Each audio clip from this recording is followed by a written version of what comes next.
Okay. You can see that I'm showing posters, by the way. Right, so let's keep going here. All right, so I started out with the Amber Alert poster, and then I'm sorry, the FBI, the one it looks like it was a self-made Amber Alert. I'll have to get the official Amber Alert, and then this was one of the prayer-like vigils that was organized for April 26th that the news covered.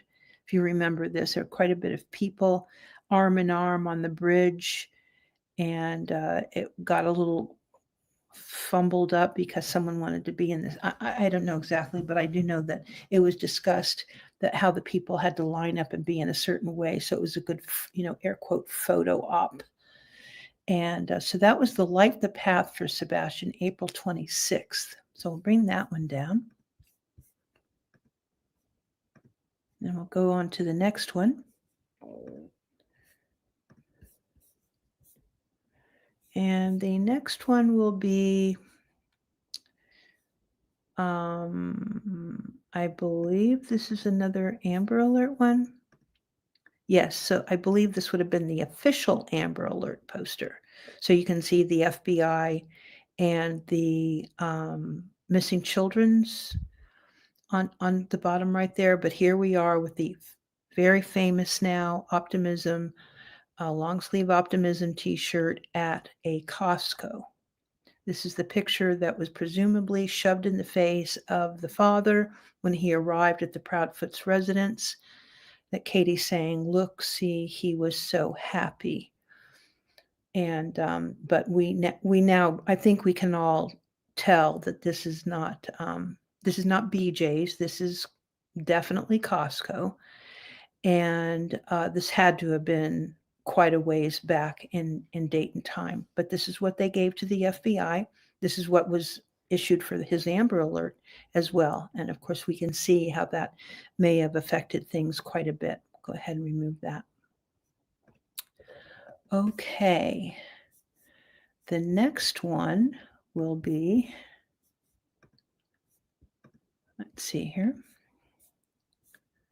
We will go to, that was the Amber Alert. Okay, here's another self-made poster, but this would have been, oh, I'm so sorry. This is the Dateline poster. So if you remember when it was Dateline, I believe that um, that would have been Katie and Chris, and I don't know if Seth was on this broadcast, but just Dateline, Sebastian Missing. He is on the autism spectrum and is known to love the water and animals. There have been no clues. His age at the time of his disappearance and that force and this is over at the Dateline.com website. Same thing though, no change in the picture.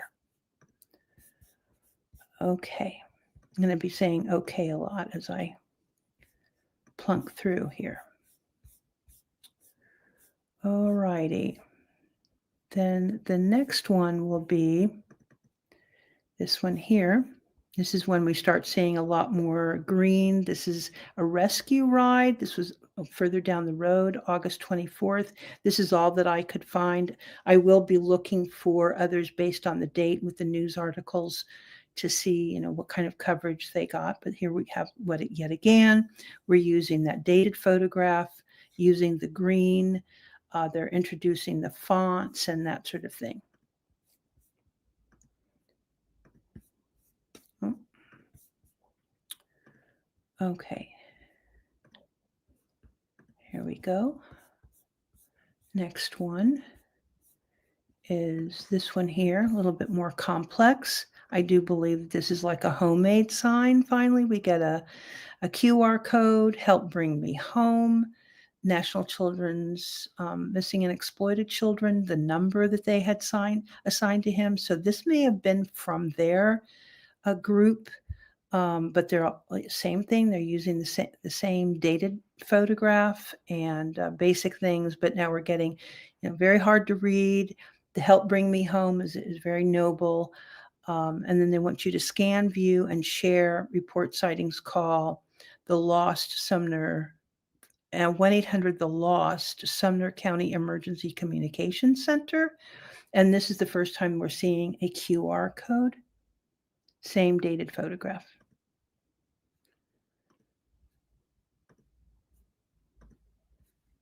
Okay.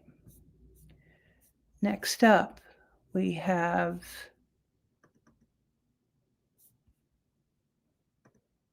now we're getting more into this black, red, other kinds of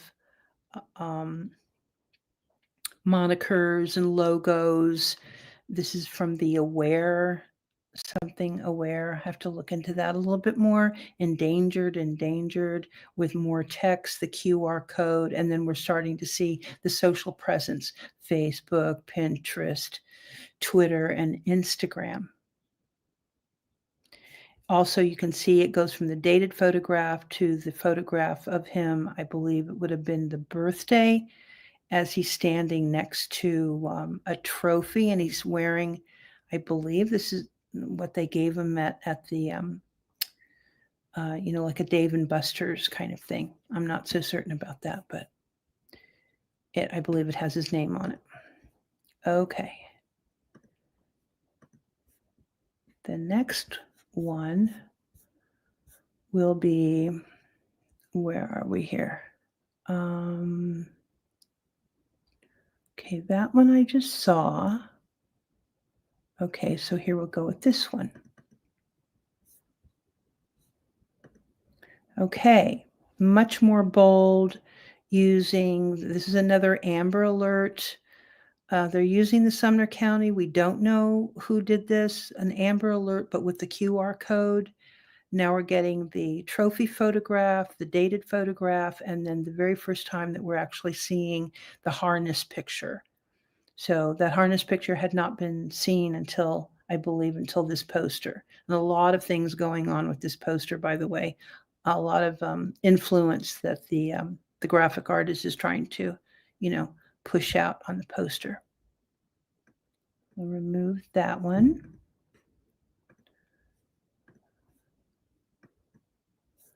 Okay.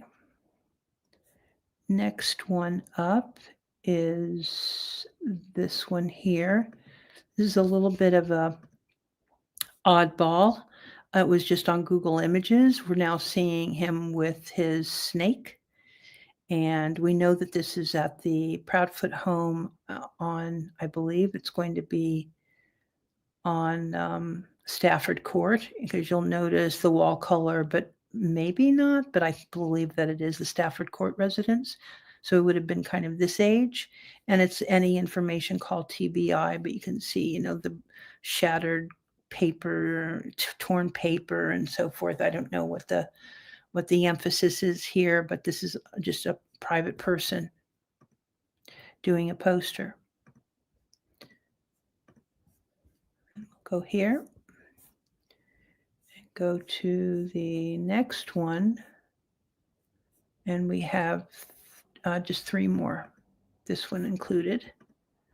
Okay, here's another one showing the Tennessee, the geographical map of Tennessee, and missing persons, QR code again, text on the event itself. It just simply says missing, and here's the photograph with him with the sternum correction. I call it a harness, but there's actually a word for it's called something. It's out on my X of what it was actually for. Okay.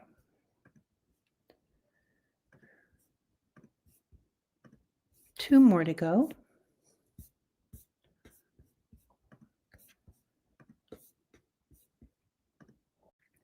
Okay, here's another one, this Amber Alert. There's a little bit more black involved, where he was, more text. I mean, this is what I would consider now we're getting into, private organizations that have volunteers to do their graphics. and they just try what I call they noodle the graphic. They're just trying to push out anything so that they'll be pushing out something.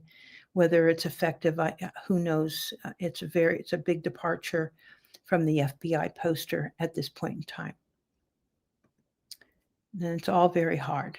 I think you guys know that from me. All of this is very, very hard to organize, to craft, because people have their own, you know, um, private ideas of what works. Okay, and then we get back to the more simplified version. This is also another TBI, I believe, and missing persons, also saying to contact lieutenant. Just so you guys know, I'm wearing ear cancellation headphones. And what it does is that they're the bows. They send a signal through your ear, one ear to the other, to make it so that you cannot hear anything on the outside world. It works just fine, but they're horrible for monitoring sound when you're doing live, because you cannot hear yourself at all.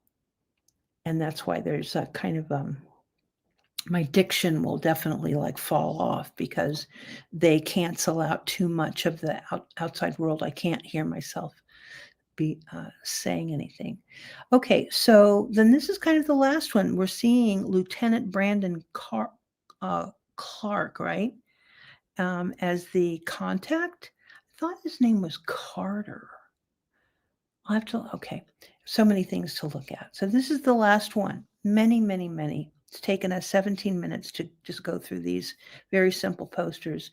And of course, we'll end up with the FBI poster. I'll grab it just a moment here. It's the very first one that I ever put into my file folder. And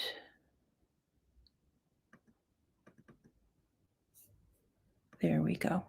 All right.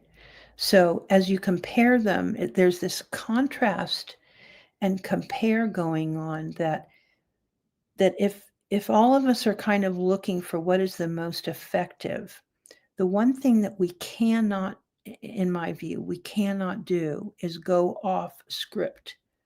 You just can't. It's too difficult for people. They don't know what they're looking at. One day they're looking at an FBI poster, then they're looking at a poster that just someone, even the school poster, for example, that took to heart this whole green thing, the script writing, the complications, it's really, it's just such a hard thing. Does it help to have consistency? Does it help to have some sort of guideline, some sort of protocol about what needs to be shared, what shouldn't be shared, what's too much, this oversharing? And I think this is why the live streams do such a wonderful service, is that we can continue to repeat, but by rote, we can continue to repeat what the FBI says, continue to repeat what the TBI says. But then, of course, we find out about a vigil, and we find out about an event, find out about a fundraiser, or the parents are going to be doing this and that and the other. America's Most Wanted is going to be doing a piece. And then you start getting into entertainment kind of graphics. So I think it's a fascinating part of things. It will never be one thing, I can tell you that, because every family is so different. And I don't know, when you have a family that goes off script just automatically, they're not going to be putting the FBI poster on a t-shirt. It's just not going to work out that way. Their baby is their baby, and they want to be able to showcase a personality, but according to them. I know that in the days that we've been together here with the shows, is that we're starting to learn more about his personality.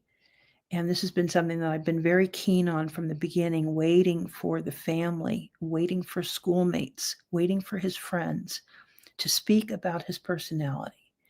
And we did have some things early on from a couple, this Uncle Taco, and they were made part of the RICO, and then they dropped out. And I don't think we have heard anything about them, but they may have been the more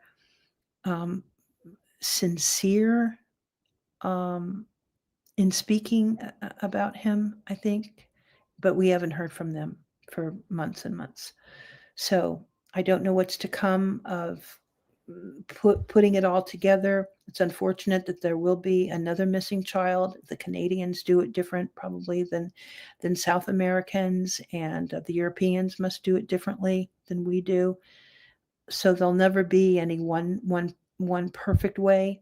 But I do believe that when we turn a brown-haired, brown-eyed boy into a blonde, blue-eyed superhero, I don't know which one works. I just don't. I don't know if it works to meme his face, turn him into a caricature of sorts, when there were plenty of pictures just presenting him as he was, if that works. I just don't know. Using the same font, does that work? Using the same colorway, does that work? I have no idea. I just know in this case, we have seen a lot of different, and there are many, many more.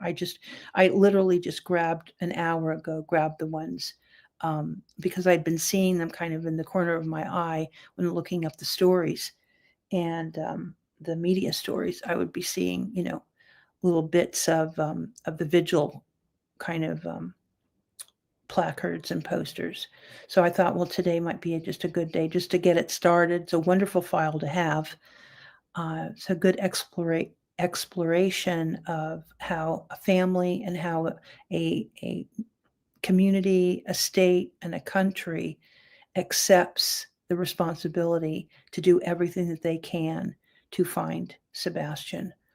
So, with that, I'm going to say thank you so much. I know that it's been a very busy weekend for a lot of people, and as I did the other night, prayers go out to the world, and I'm thinking about you. And until then, tomorrow, bye bye now.